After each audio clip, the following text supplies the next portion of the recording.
この辺で更新のためにやめてもらえないかな。俺を社長室に呼び出した新社長は、笑顔で俺に退職を迫った。君の後任はもう見つけてある。私の長男がね、優秀な学生だったんだよ。だが、どこの企業も見る目がないようで、まだ就職先が決まっていない。それで、私が父として彼にチャンスを与えてやろうと思っている。私は息子さんを入社させるために追い出されるということですね。当然、俺は納得できず抗議し、会社の私物化をやめるよう警告する。だが、それは不況を買っただけだった。そこまでぐちぐちと勝手なこと言うんだったら構わん。これに名前を書いて出ていけ。最後には椅子から立ち上がり、退職届を手に俺に迫る。俺は何を言っても無駄だと諦めて、退職届に記入をした。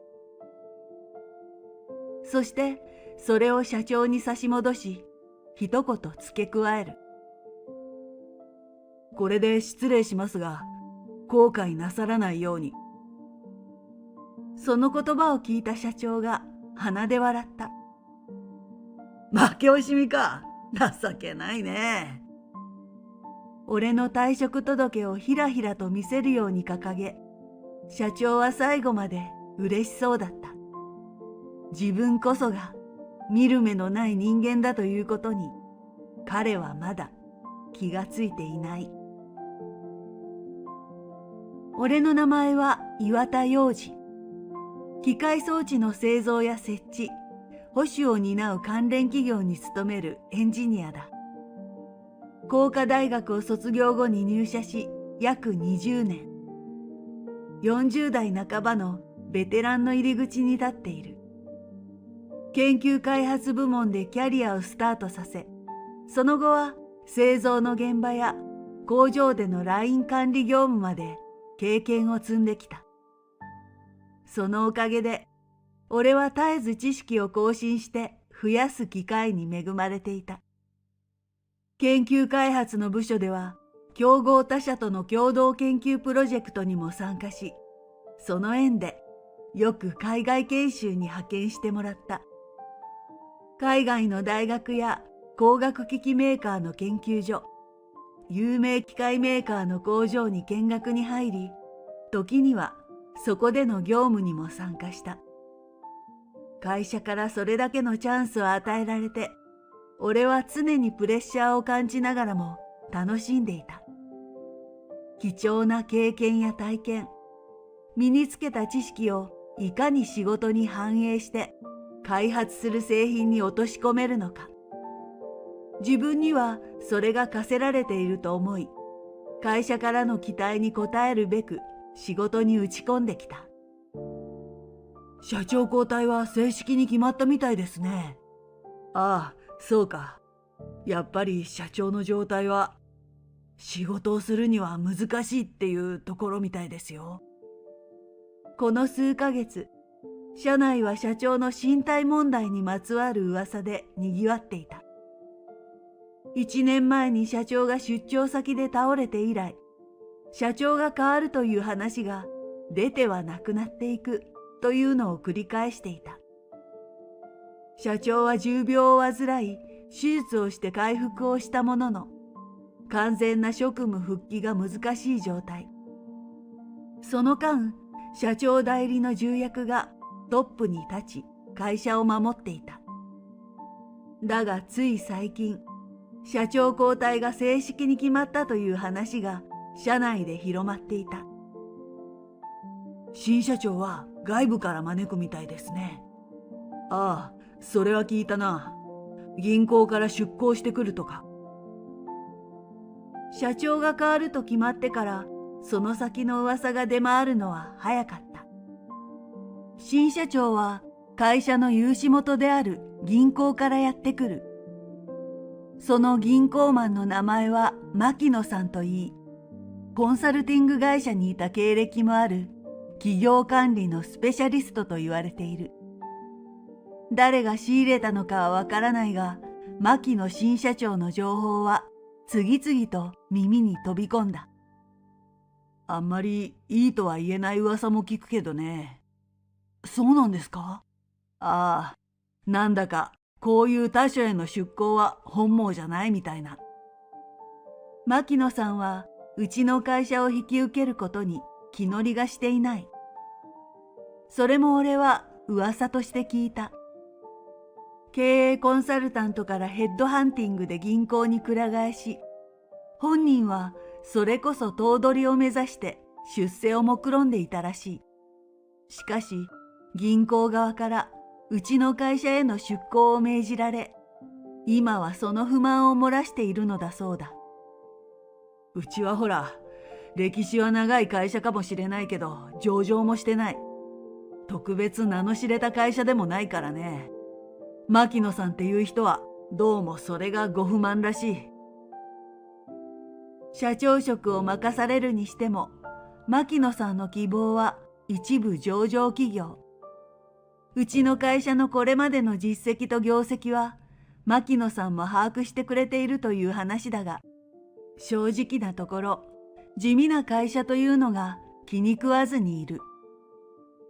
牧野新社長の門出は会社への合流前から前途多難の様相だった。私は皆さんに任せて様子を見させてもらいます。まずはそこから今後の計画は全てを把握してから練らせてもらいます。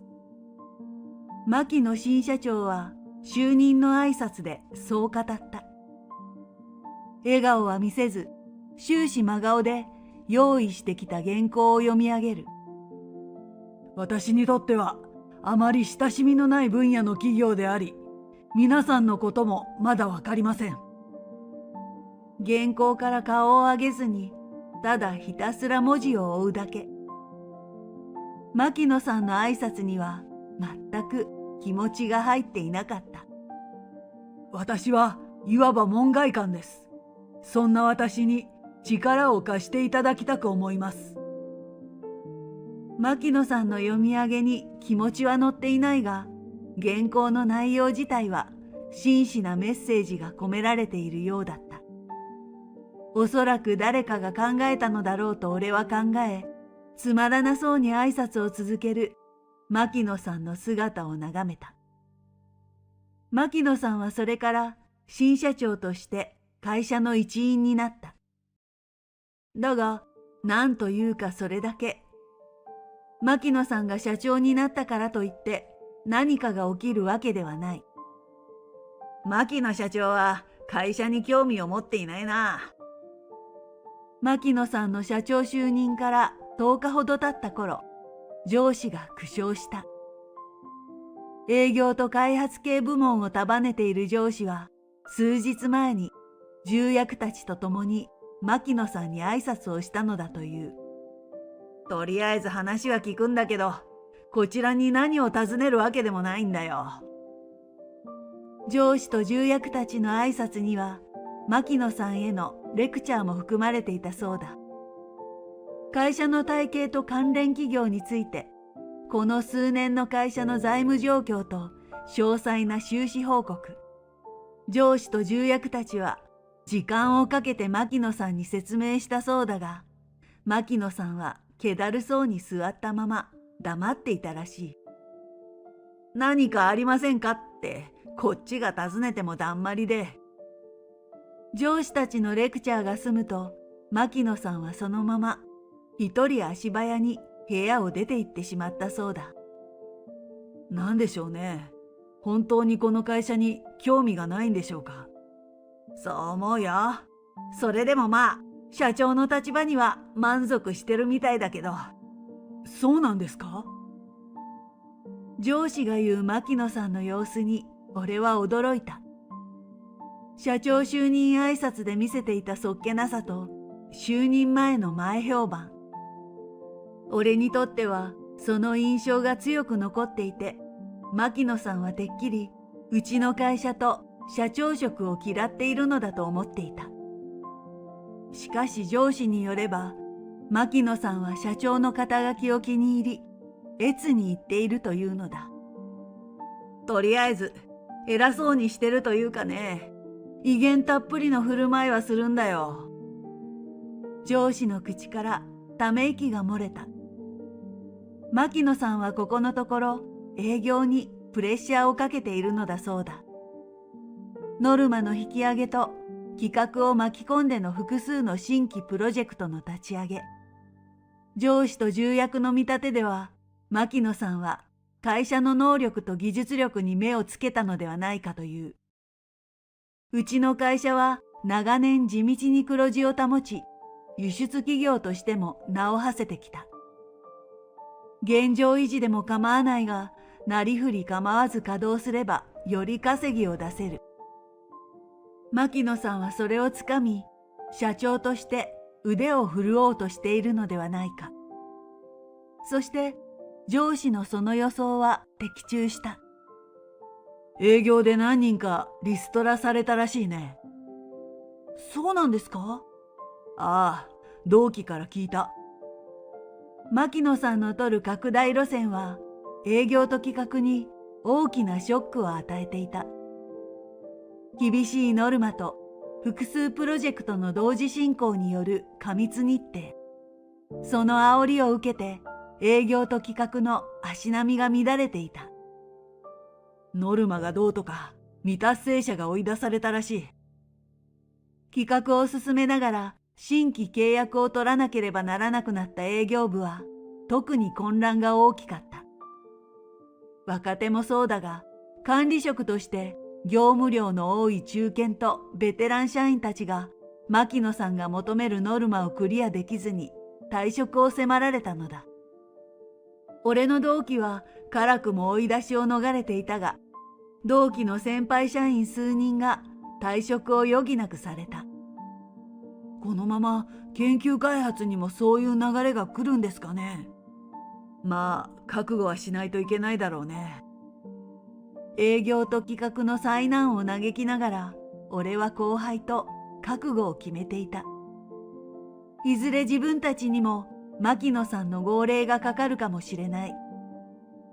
この頃、営業と企画の災難の他に、総務や庶務課の苦労も噂になっていた。牧野さんが社長として会社を我が物にしたのだろうが、その証のように総務と庶務を顎で使うようになっていたのだ。個人的な用事を押し付け、外出の時には常に運転手と車を要求する。時には通勤にすら車を出せとごねる。うちの会社では昔から社長は自力で通勤していた。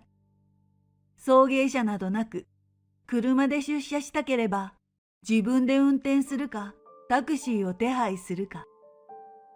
ところが牧野さんはその慣習を打ち破り、自分は社長なのだと言って送迎を求めているのだ。新社長は殿様みたいだな。ある時、牧野さんの態度を見た同期が嘆いていた。その言葉通り、牧野さんは日に日に増長していく。そしてついに、俺と後輩が懸念していた事態が起きた。牧野さんは研究開発部門にもノルマとスケジュールの見直しを命じるようになったのだ。納期を切り上げ、可能な限り新規計画を詰め込む。俺はどうにか時間と人員を調整し、難局を乗り切ろうと四苦八苦する。しかし、そうしていた俺に、牧野さんはある通告を突きつけた。血の入れ替えという感じかな。君はもうベテランの古株だ。この辺で更新のためにやめてもらえないかな。俺を社長室に呼び出した牧野さんは、笑顔で俺に退職を迫った。牧野さんの社長就任から数ヶ月、すっかり会社の実権を握った牧野さんは、どの部署に対してもなりふり構わず大なたを振るうようになったのだ。君は経験もあって経歴も悪くないんだが、年齢はネックだよ。今時の優秀な若手を差し置いて、年齢と経験だけを武器に威張り散らしているように見えるよ。牧野さんは俺に喋るタイミングを与えず、ひたすら喋っていた。俺への不満を並べ、自分では思い当たらない慢心があると指摘する。君はいろいろと、ああでもないこうでもないと言っているみたいだね。それもまあ、何の根拠があるんだか。それは失礼ですが、当たり前のことを言っているだけかと。その当たり前は、君にとっての当たり前だろう。そんなことはないかと思いますが。いや、そうに決まってる。俺が反論すれば、牧野さんは半笑いでそれを否定し、自分の言葉を続ける。いいんだ。私としては、君がいなくなればそれでね。新しい人はもう見つけてある。俺を会社から追放した後に、俺の立場に収まる人材。牧野さんは、後任の若手が誰なのか、俺に教えてくれた。私の長男がね、理系の優秀な学生だったんだよ。だが、就活で運に見放されて、というよりも、企業に見る目がなかったせいだ。それで、私が父として、彼にチャンスを与えてやろうと思っている。牧野さんの話に、俺は、そういうことかと落胆する。牧野さんが自分の息子の就職先を探しているというのは噂で聞いていた。理系の学生で大学院も出ている。それでも就職先が見つからず、牧野さんは気をもんでいると。そして今回、どうやらその息子がどうにかしてくれと父親の牧野さんに頼み込んだようだ。牧野さんとしてもどうにか息子の希望を叶えてやりたかったが、うちの会社の研究開発部門には空きがなかった。息子を入れるのならば誰かを追い出さないといけない。私は息子さんを入社させるために追い出されるということですね。これまでの噂と牧野さん本人の話、それを聞いた俺は思っていたことをそのまま口にした。血の入れ替えはあくまでも建前。人聞きの悪いことを言わないでくれよ。いいえ、そういうことだと思いましたが、あなたはこの会社を好きなように自分のものだと考えているだけでしょう。口をついて出た牧野さんへの不満がどんどん膨らんでいく。営業や企画でリストラを行い、総務や庶務を振り回していると。それだけでもあなたが何を考えているかはわかりますよ。だから、それはあんたの勘違いだ。勘違いではなく事実ではありませんか？あなたは会社を私物化している。社長かもしれませんが、もう少しお考えを改めていただきたい。自分がどうして牧野さんにここまで言えるのか不思議だったが、後になって考えてみると、彼が支配する会社への愛想が尽きていたということだったのだと思う。ついでに牧野さんへの愛想も義理もないと思っていた。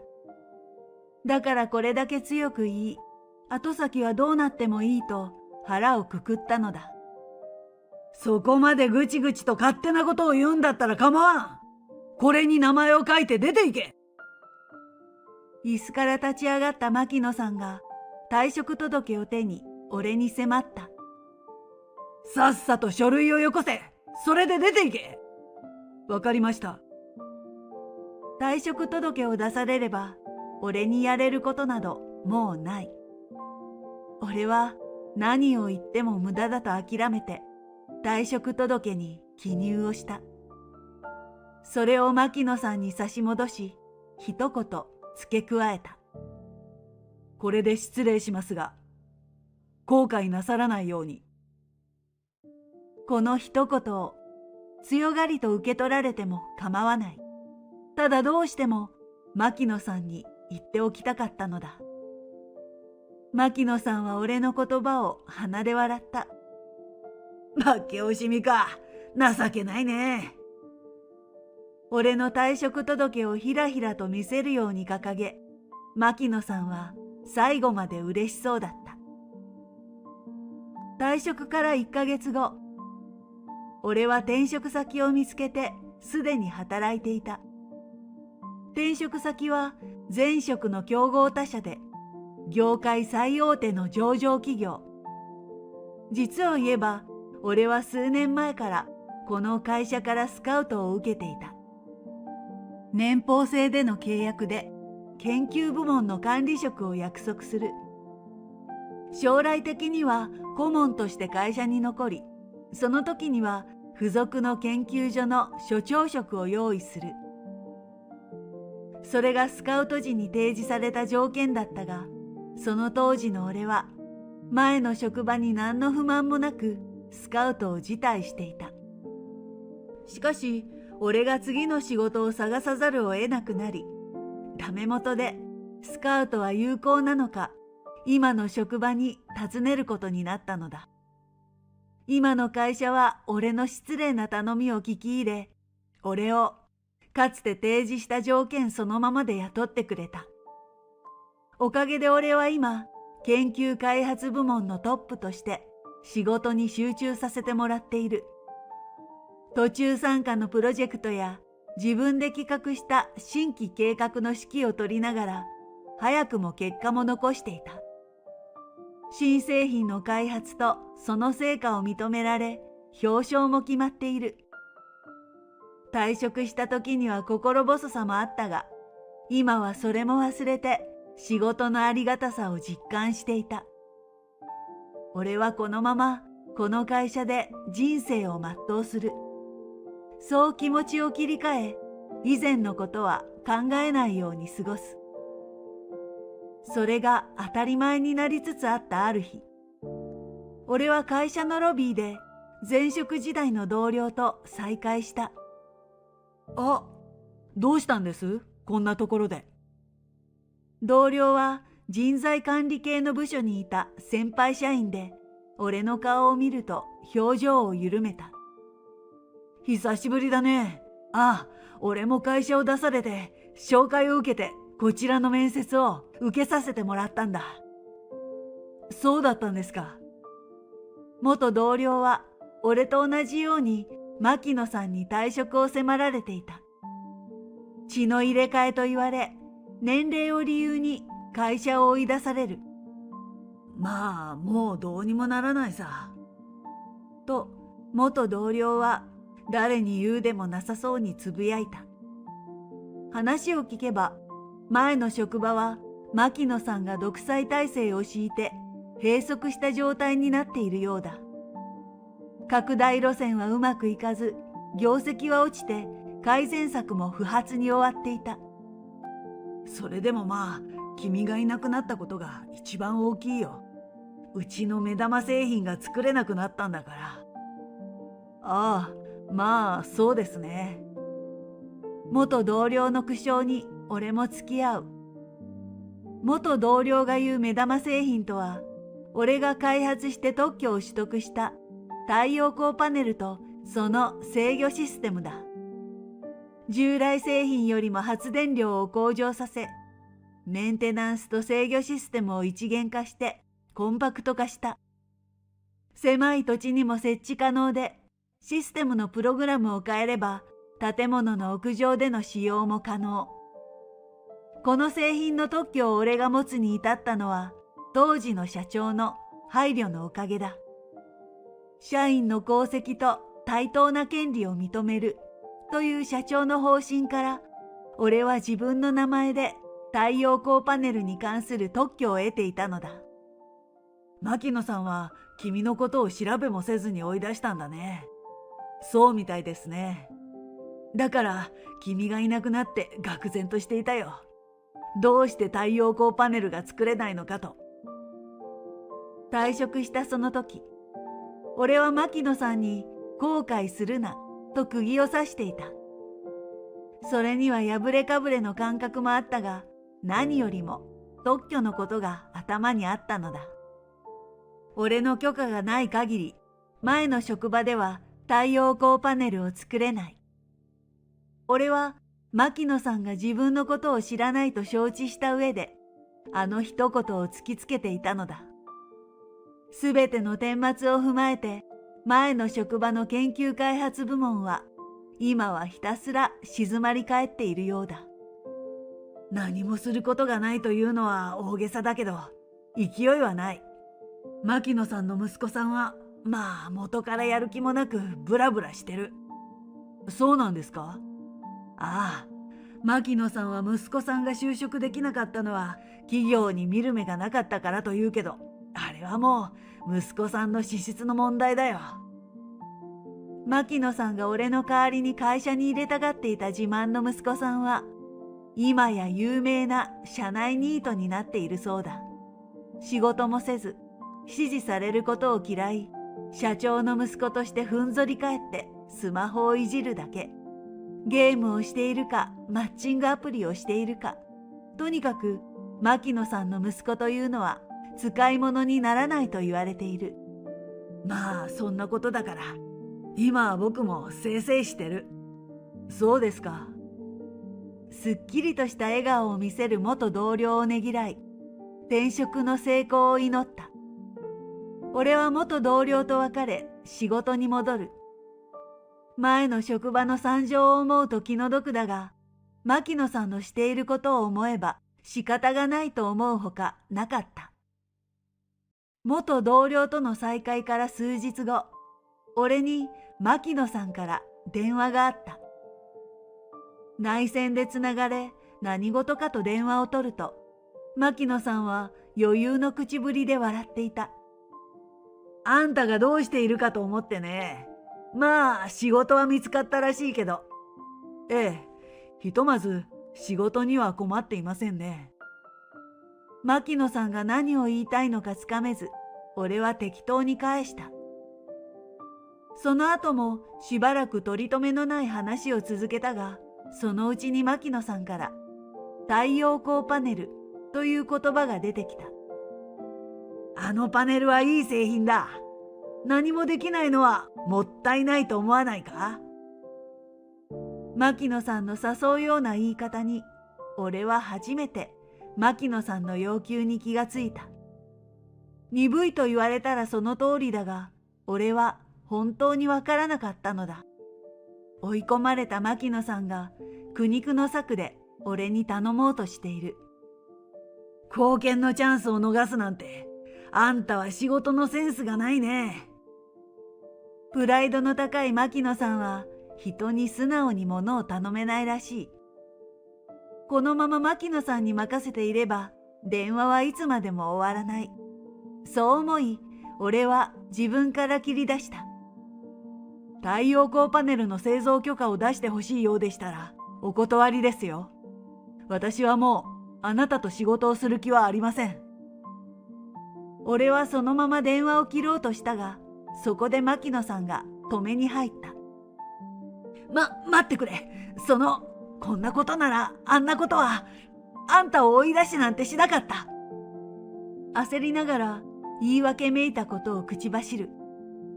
私はまだ会社に入ったばかりで何も知らないからあんなことを。とにかく今なら給料も弾んでやれる。だから戻ってこないか。俺を会社に戻すための条件として牧野さんは給料の増額を持ち出した。その時には笑いを交え俺の機嫌を取ろうとしていた。でしたら、俺はため息混じりに欲しい金額を提示した。少なくとも2億程度は出してもらいたいですね。今の会社では年俸制で1億はいただいているんです。俺の転職時の条件はこれまでにない最高のものだった。年俸制というだけでも異例だが、その額面は1億円。俺の特許技術とこれまでの経歴に、会社はそれだけの価値があると考えていたのだ。いかがですか？同等か、それ以上の条件がなければ戻れません。そんなの無理だ。俺の要求に牧野さんは呆然とつぶやいていた。それからしばらく無言が続き、電話の向こうから牧野さんの周りの音と声が聞こえてくる。どうやら牧野さんのそばには息子さんがいたらしい。お前の小遣いの話は後だ。そんなこと話してる場合じゃないんだよ。牧野さんと息子さんが何を話していたのか、牧野さんが電話の向こうで叫ぶ声で察した。すみませんが、これで失礼します。俺は電話の向こうの親子喧嘩に別れを告げ、電話を切った。牧野さんからまた何か連絡があるかもしれない。俺はそう心配していたが、あの電話以来、何の音沙汰もなくなった。そして俺の今の職場に面接を受けていた元同僚が入社した。今は債権の真っ只中だそうだよ。そうですか。社長は？ああ、今は生え抜きの社員が社長になってる。俺と元同僚がいた前の職場は、今は生まれ変わろうとしているところだそうだ。元同僚は親しかった同僚から聞いた話として、前の職場の現状と牧野さんと息子さんの現在を教えてくれた。俺を会社に戻せず、太陽光パネルの製造再開の道を断たれた会社は、後継製品の開発に失敗し、業績を悪化させていった。そのタイミングで牧野さんを送り込んだ銀行は、牧野さんを社長の座から引きずり下ろすことを決めたそうだ。会社を私物化し、混乱と業績悪化を招いた責任を追及された牧野さんは、社長を解任された。そして銀行からも職を解かれ、業界を追放。それに合わせて息子さんも会社を追い出された。今、牧野さん親子は2人で起業を試みているそうだ。しかし騒動で悪名が広まり、その試みは潰れる寸前。出資者を見つけることも資金集めも困難を極めているらしい。因果応報でしょうか。そういうことだろうね。まあ反省する機会だからそうしてもらえれば。同僚とそう言いながらため息を漏らす。牧野親子はともかく、俺と同僚は前の職場の再建の成功を信じて願っていた。俺は変わらず今の仕事に打ち込んでいる。それが自分のすべきことであり、会社への恩返し。技術者と研究者としてこれからも懸命に働くだけ。それを胸に俺は今日もデスクに向かっている。